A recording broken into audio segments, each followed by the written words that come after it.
Bapak dan Ibu sekalian, pada pagi hari ini saya terima kasih atas kehadiran Bapak dan Ibu, mengucapkan terima kasih atas kehadiran Bapak dan Ibu semuanya di dalam acara rapat koordinasi percepatan penataan tenaga non-ASN melalui seleksi P3K tahap 2. Dan ini merupakan acara yang kami lakukan untuk menguatkan komitmen kita semuanya untuk melakukan penataan tenaga non-ASN sebagaimana yang diamanatkan di dalam Undang-Undang Nomor 20 Tahun 2023 tentang ASN. Nah, Bapak dan Ibu sekalian, pengadaan calon ASN tentunya diperuntukkan bagi setiap warga negara Indonesia yang semuanya mempunyai kesempatan yang sama untuk melamar menjadi PNS dan pegawai pemerintah dengan perjanjian kerja setelah memenuhi persyaratan yang ada. Nah, Bapak Ibu, pengadaan ASN sebagaimana kita ketahui dan menjadi komitmen kita bersama didasarkan pada prinsip kompetitif, adil, objektif, transparan, bersih dan dari praktek korupsi, kolusi dan nepotisme serta tanpa dipungut biaya. Dengan prinsip-prinsip ini kita berharap bahwa hasil ASN yang berkualitas sesuai dengan standar di seluruh Indonesia. Nah, Bapak dan Ibu, yang saya hormati, kebijakan pengadaan calon ASN tahun 2024 difokuskan kepada pelayanan dasar seperti tenaga guru dan tenaga kesehatan. Jadi seoptimal mungkin kita akan menyelesaikan masalah tenaga non-ASN di instansi pemerintah. Selain itu kita juga merekrut talenta-talenta baru atau fresh graduate melalui seleksi CPNS, terutama yang memiliki keahlian digital untuk mengimbangi transformasi digital yang sedang berjalan. Semuanya tentunya tetap memperhatikan kemampuan dari anggaran, gaji, dan tunjangan sesuai dengan peraturan perundang-undangan yang berlaku.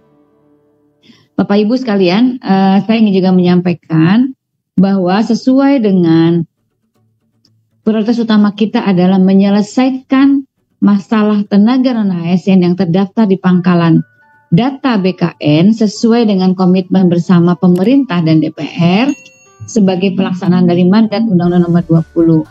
Maka pelaksanaan pengadaan pegawai pemerintah dengan perjanjian kerja atau P3K akan dilaksanakan di dalam 2 periode. Proses pendaftaran akan dilaksanakan tahun 2024 untuk memberikan kesempatan seluas-luasnya bagi tenaga non-ASN, khususnya yang terdaftar dalam pangkalan data BKN, agar dapat mengikuti seleksi baik pada periode pertama maupun periode kedua.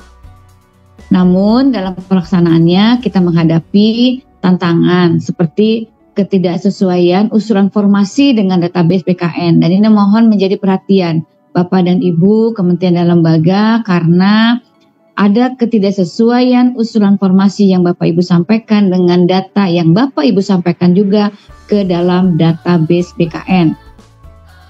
Dan kemudian juga ada persoalan mengenai belum optimalnya penyerapan tenaga non-ASN pada penyerapan periode pertama. Tolong dicek kembali mengapa tidak terjadi tidak optimalnya penyerapan tenaga non-ASN pada pendaftaran periode pertama di instansi Bapak dan Ibu. Beberapa kendala yang dihadapi tentunya satu, karena formasi yang diusulkan tidak sesuai dengan database P3K di BKN. Ingat ya Bapak dan Ibu sekalian, database yang ada di BKN tentunya berdasarkan data yang diusulkan oleh Bapak dan Ibu kepada BKN.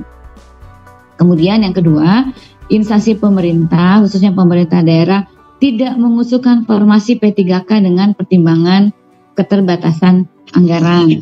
Yang selanjutnya, untuk itu, karena persoalan-persoalan yang kita hadapi yang tadi saya sampaikan, Bapak dan Ibu sekalian, kami telah mengeluarkan keputusan Menpan RB nomor 634 tahun 2024 tentang kriteria pelamar bagi seleksi P3K tenaga non-ASN yang terdaftar pada pangkalan data BKN. Jadi mohon ini yang terdaftar pada pangkalan data BKN tahun anggaran 2024. Kriteria itu mencakup tenaga non-ASN pertama yang tidak memenuhi syarat pada seleksi administrasi P3K pada tahap pertama. Jadi ini hanya untuk kepada tenaga non-ASN yang terdaftar pada pangkalan data BKN, tapi kemarin waktu pendaftaran tidak memenuhi syarat pada seleksi administrasi pengadaan P3K pada tahap pertama.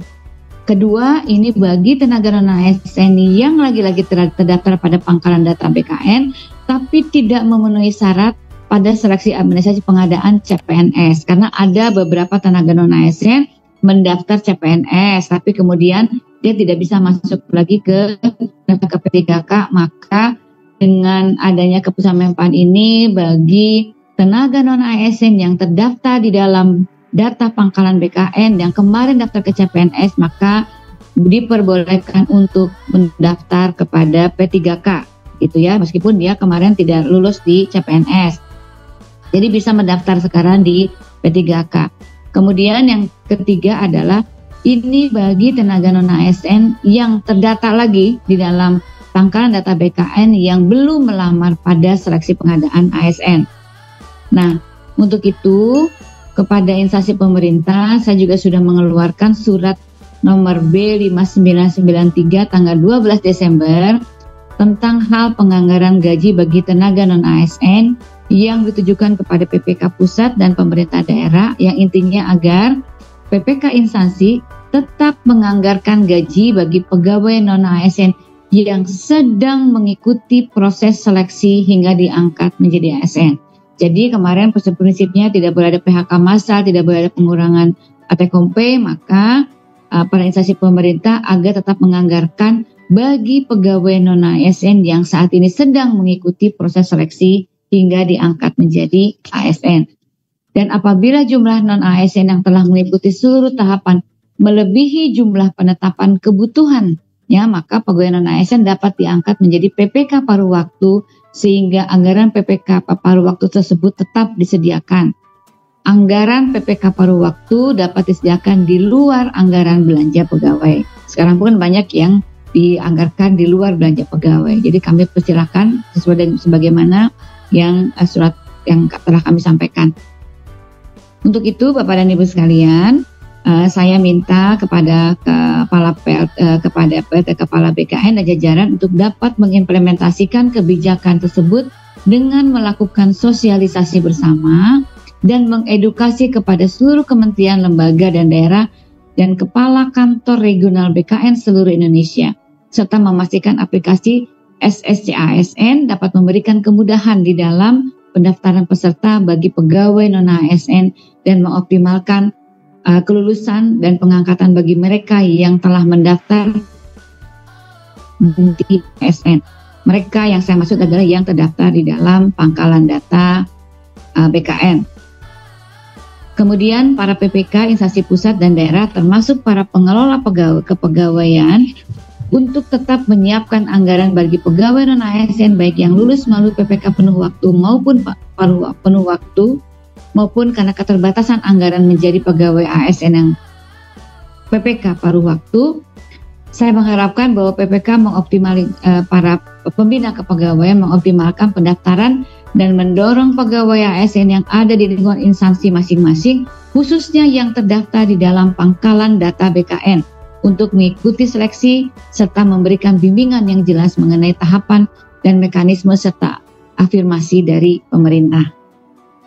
Dan saya juga ingin mengingatkan, apabila dalam pelaksanaannya masih ada yang tertinggal karena PPK instansi tidak mengindahkan kebijakan tersebut, maka tentunya akan berdampak pada terhambatnya pengalihan status pegawai non-ASN menjadi PPK maupun penuh waktu maupun paruh waktu. Jadi mohon Bapak dan Ibu sekalian agar memperhatikan waktu yang sudah kita sediakan, kemudian juga persyaratan, karena pemerintah berdasarkan Undang-Undang Nomor 20 Tahun 2012 sudah harus menyelesaikan penataan tenaga non-ASN sampai akhir tahun 2024.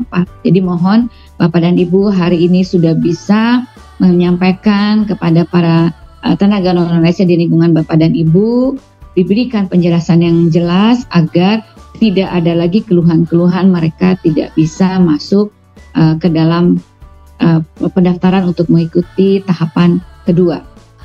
Demikian mungkin Bapak dan Ibu sekalian yang bisa saya sampaikan. Terima kasih sekali lagi atas dukungan pelaksanaan penerimaan P3K tahap kedua, khususnya kepada PLT Kepala BKN dan seluruh jajaran yang telah bekerja keras untuk menyelesaikan pendaftaran ini dan sampai penyelesaian menjadi mendapatkan nomor induk pegawai dan para kandrek, seluruh kepala untuk terus memberikan sosialisasi instansi di lingkungannya masing-masing supaya kita tentunya dapat melakukan ini dengan sungguh-sungguh.